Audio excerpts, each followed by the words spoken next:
In this video, I'm going to show you exactly how to export a vector so you can use it on the web, share it with other design software, or prepare it for high-quality printing.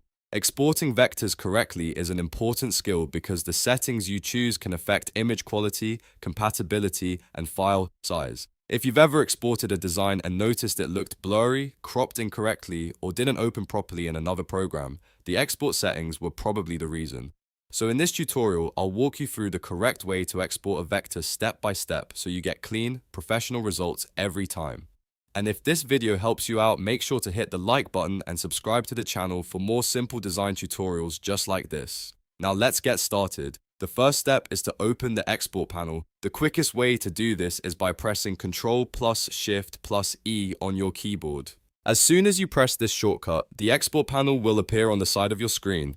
This panel is where you control exactly how your vector will be exported, including the area that will be saved and the format of the file. Learning this shortcut alone can save you a lot of time when exporting designs frequently. Next, look for the section called Export Area. This setting determines which part of your canvas will actually be exported. You'll typically see three main options here. The first option is Document. Choosing Document exports the entire canvas, including anything placed anywhere in the document area. This is useful when you want to export everything exactly as it appears on the canvas. The second option is Page.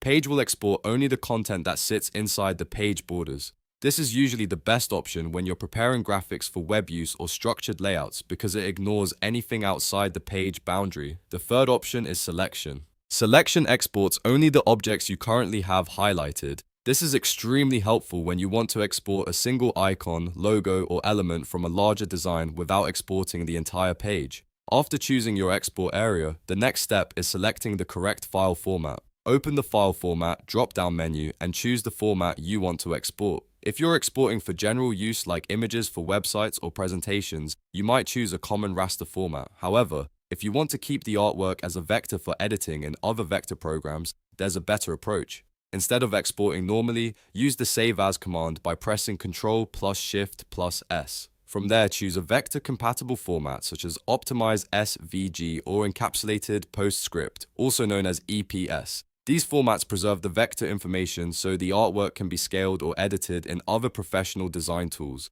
Now let's quickly check one of the most important settings, DPI. DPI stands for dots per inch and controls the resolution of your exported file. For standard screen use like websites, apps, or social media graphics, set the DPI to 96. This keeps the file lightweight while still looking sharp on screens, but if you're preparing artwork for printing, you should increase the DPI to 300. This ensures the final result looks crisp and high quality when printed. Finally, once everything looks correct, click the Export button. You'll then be prompted to choose a folder or directory where you want to save your file.